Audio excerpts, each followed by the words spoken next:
ടൂർണമെന്റിന്റെ സ്റ്റാർട്ടിങ്ങിൽ പോയിന്റ് പട്ടികയുടെ അവസാന സ്ഥാനത്തുണ്ടായിരുന്ന മുംബൈയാണ് നിലവിൽ 6 മത്സരങ്ങൾ തുടർച്ചയായിട്ട് ജയിച്ചിട്ട് പോയിന്റ് പട്ടികയുടെ 1ാം സ്ഥാനത്ത് എത്തിയിരിക്കുന്നത്. അതും ബാറ്റിങ്ങിലും ബോളിങ്ങിലും ഫീൽഡിങ്ങിലും ഉൾപ്പെടെ സമ്പൂർണ്ണ ആധിപത്യം. അപ്പോൾ എന്തായാലും ഇന്നലത്തെ മത്സരത്തിലോട്ട് വരാൻ ടോസ് നേടിയ രാജസ്ഥാൻ മുംബൈനെ ബാറ്റിങ്ങിന് അയക്കുകയാണ് ചെയ്തത്. അത് വലിയ വണ്ടത്തരമായൊരു തീരുമാനം തന്നെ ആയിരുന്നു. തുടക്കത്തിൽ തന്നെ മുംബൈയുടെ ഒരു സ്റ്റാർട്ട് അതിനിക്കിടയിൽ സ്റ്റാർട്ടായിരുന്നു. ആദ്യത്തെ 1-2 ഓവർ അല്പം സ്ട്രഗിളിംഗ് ഉണ്ടായിരുന്നു. പക്ഷെ പിന്നീട് അങ്ങോട്ട് കളിയിൽ നല്ല രീതിക്ക്, പ്രത്യേകിച്ച് റിക്കൾട്ടൻ്റെ ഇന്നിങ്സ് എന്നുള്ള എടുത്തു പറയണം.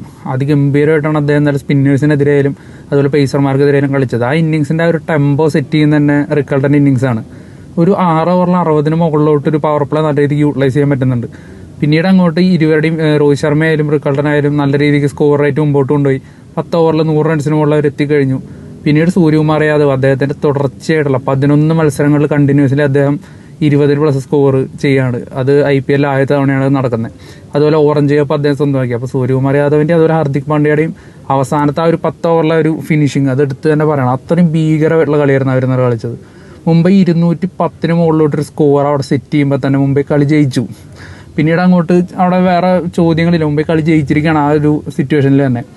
പിന്നീട് ബോളിങ്ങിലോട്ട് വരുമ്പോൾ നമുക്ക് വൈഭവ് സൂര്യവംശി എന്തെങ്കിലും ചെയ്താൽ മാത്രമേ രാജസ്ഥാൻ ആ ഒരു ചേസിങ്ങിൽ എന്തെങ്കിലും അവർക്ക് നേടാനുള്ളൂ. അപ്പോൾ വൈഭവ് സൂര്യവംശിനെ ആ 2ാമത്തെ പന്തിൽ തന്നെ ദീപക് ചാർ പുറത്താക്കുകയാണ്. They have clear plan. അവർക്ക് നല്ലൊരു പ്ലാൻ ഉണ്ടായിരുന്നു വൈഭവ് സൂര്യവംശിക്കെതിരെ. അത് ഇന്നലെ അവർ നല്ല രീതിക്ക് എക്സിക്യൂട്ട് ചെയ്ത് നടപ്പാക്കി. പിന്നീട് അങ്ങോട്ട് തുടർച്ചയായിട്ട് വിക്കറ്റുകൾ പോവാണ്. അതുപോലെ തന്നെ ബോൾട്ട് അതുപോലെ തന്നെ യശസ്വി ജയ്സ്വാളിനെ എടുക്കുന്നു. അപ്പോൾ തന്നെ ഏകദേശം കാര്യങ്ങൾ തീരുമാനമായി. രാജസ്ഥാന് പിന്നീട് ഒന്നും ചെയ്യാനില്ല.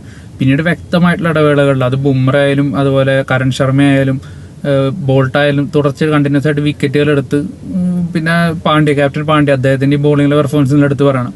അപ്പോൾ മുംബൈ കംപ്ലീറ്റ് ഡൊമിനൻസ്, അവരെ A to Z bowling batting fielding എല്ലാ കംപ്ലീറ്റ് ഡൊമിനൻസ് തന്നെ ഇന്നലെ വ്യക്തമായിട്ട് കണ്ടിരിക്കുന്ന ഒരു മത്സരമാണത്. ഒരു ഈസി വിൻ, അതായത് 100 റൺസിനാണ് മുംബൈ ജയിച്ചേക്കുന്നത്. ഭയങ്കര ഒരു ഡൊമിനൻ്റ് ആയിട്ടുള്ള ഒരു വിക്ടറി. 100 റൺസിന് ജയിച്ച് പോയിന്റ് പട്ടികയിൽ 1ാം സ്ഥാനത്ത് നല്ല വ്യക്തമായിട്ടുള്ള നെറ്റ് റൺ റേറ്റോട് കൂടി. അതായത് ഒരു 6 മത്സരങ്ങളിൽ നിന്നാണ് അവസാന സ്ഥാനത്ത് വരുന്ന മുംബൈ ഇപ്പോൾ 1ാം സ്ഥാനത്തോട്ട് മറിയിക്കുന്നത്. അപ്പോൾ അവർ ആ ഒരു ഫൈറ്റിംഗ് സ്പിരിറ്റ് ആണ് നമുക്ക് കാണിച്ചു തരുന്നത്. IPL എന്തുകൊണ്ട് മുംബൈ ഇത്രയും 5 കപ്പോടുകൂടി ഏറ്റവും ടോപ്പ് ടീമായിട്ട് നിൽക്കുന്നു, തുടരുന്നു, ഇനിയും തുടരാൻ പോകുന്നു എന്നുള്ളതിനൊക്കെ ഒരു ഷിയർ എക്സാമ്പിളാണ് കഴിഞ്ഞ കുറച്ച് മത്സരങ്ങളായിട്ട് നമ്മൾ കണ്ടുകൊണ്ടിരിക്കുന്നത്. എന്തായാലും ഇന്നലത്തെ മത്സരങ്ങളിൽ എനിക്ക് എടുത്ത് പറയേണ്ട ഒരു കാര്യം, ഞാൻ ഇന്നലെ ശ്രദ്ധിച്ചൊരു കാര്യം നിങ്ങളെല്ലാവരും ശ്രദ്ധിച്ചിരിക്കും. നമ്മുടെ രോഹിത് ശർമ്മ അദ്ദേഹം ഫറൂഖിയുടെ ഓവറിൽ ഒരു ലെഗ് ബൈ അപ്പീൽ വരികയാണ്. അപ്പോൾ അത് ഔട്ട് സൈഡ് ലെഗ് സ്റ്റംപ് ആയിരുന്നു. അദ്ദേഹം റിവ്യൂ കൊടുത്തു. അദ്ദേഹം അത് ഔട്ടായിരുന്നു അമ്പയർ വിധിച്ചത്. പിന്നീട് അത് നോട്ട് ഔട്ടായിട്ട് മാറി. പക്ഷെ അത് അദ്ദേഹം റിവ്യൂ കൊടുക്കാൻ നമുക്കറിയാം 10 സെക്കൻഡ് മാത്രമാണ് സമയമുള്ളത്. 15 സെക്കൻഡാണ് സമയമുള്ളത്. ഈ 15 സെക്കൻഡിനുള്ളിൽ തന്നെ നമ്മൾ റിവ്യൂ കൊടുക്കണം. പക്ഷെ ഇന്നലെ രോഹിത് ശർമ്മ 15 സെക്കൻഡിന് ശേഷമാണ് റിവ്യൂ കൊടുത്തത്. നമുക്കറിയാം 15 സെക്കൻഡിന് ശേഷം റിവ്യൂ എടുക്കില്ല എന്നുള്ള കാര്യം. അത് അവർക്ക് അപ്പീൽ ചെയ്യാനും പറ്റില്ല, അപ്പീൽ എടുക്കില്ല എന്നുള്ള കാര്യം. പക്ഷെ ഇന്നലെ 15 സെക്കൻഡ് കഴിഞ്ഞിട്ടാണ് രോഹിത് ശർമ്മ അപ്പീൽ ചെയ്തേക്കുന്നത്.